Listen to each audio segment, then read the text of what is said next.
తండ్రి, ఇవాళ నా తండ్రి మంచి శుక్రవారము, శుభ శుక్రవారం యేసయ్యా. మీరు మా కొరకు ప్రాణము పెట్టిన దినము, రాకడ శుక్రవారము. మా అయ్యగారు రాసిన పుస్తకంలో రాకడ ధ్యానము, రాకడ వాక్యం, రాకడ తలంపులు కలిగి ఉండకపోతే రాకడలో ఎత్తబడలేరని అన్నారు. అయ్యా, అట్టి జ్ఞానాన్ని మాకు దయచేయండి. ఎప్పుడు ఏ రోజు రాకడో మాకు తెలియదు నాయనా. మనుషులు చంపుకుంటున్నారు. భూకంపాలు, అగ్ని ప్రమాదాలు, ఎక్కడ చూసినా వరదలు, వ్యాధులు, బాధలు.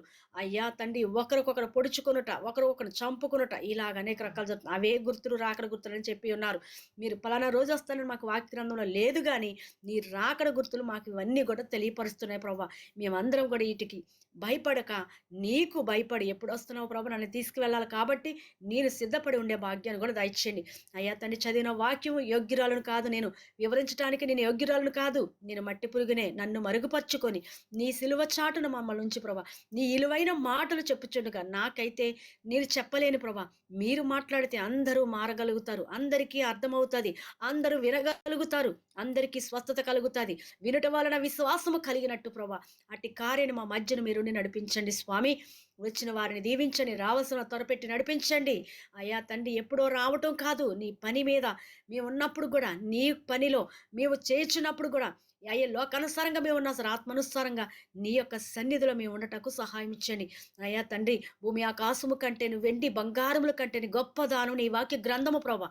అయ్యా, నిలబడింది నేనే, మాట్లాడింది నీవని సెలవిచ్చే పరిశుద్ధాత్మ తండ్రి. అయ్యా తండ్రి, హృదయాన్ని హత్తుకునే మాటలు నాతో, నా బిడ్డలతో మీరు మాట్లాడండి స్వామి. నాయన, నీ పాదములు పట్టుకొని బ్రతిమలాడుచున్నానయ్యా.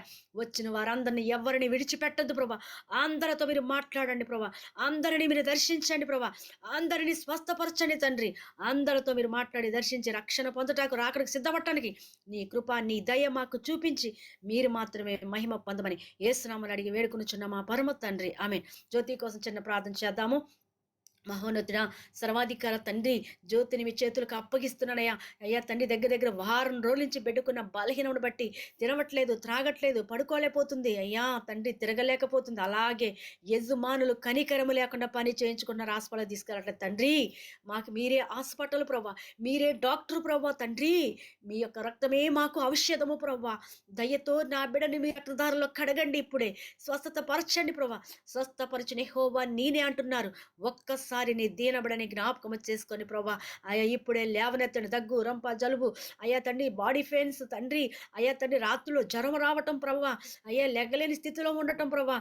శక్తి లేనట్టు ఉండటం ప్రభా. ఇవన్నీ కూడా తండ్రి, బిడ్డను స్వస్థపరచండి యెహోవా నేనే అంటున్నారు. పరిపూర్ణమైన ఆరోగ్యము దయచండి నా బిడ్డను ప్రభా. భర్తను దీవించండి, బిడ్డలను దీవించండి, కుటుంబాన్ని కట్టండి. ఇల్లు మారాలనుకుంటున్నారు, నిశ్చితమైతే మంచి గృహాన్ని కూడా సిద్ధం చేసి, మంచి యజమానులు, మంచి జీతం, మంచి ఫుడ్, నా తండ్రి సమయము సన్నిధిలో గడపడానికి నీ కృప చూపించండి తండ్రి. నా బిడ్డను లేవనెత్తండి తండ్రి. ఇప్పుడే బిడ్డని ముట్టండి ప్రభా.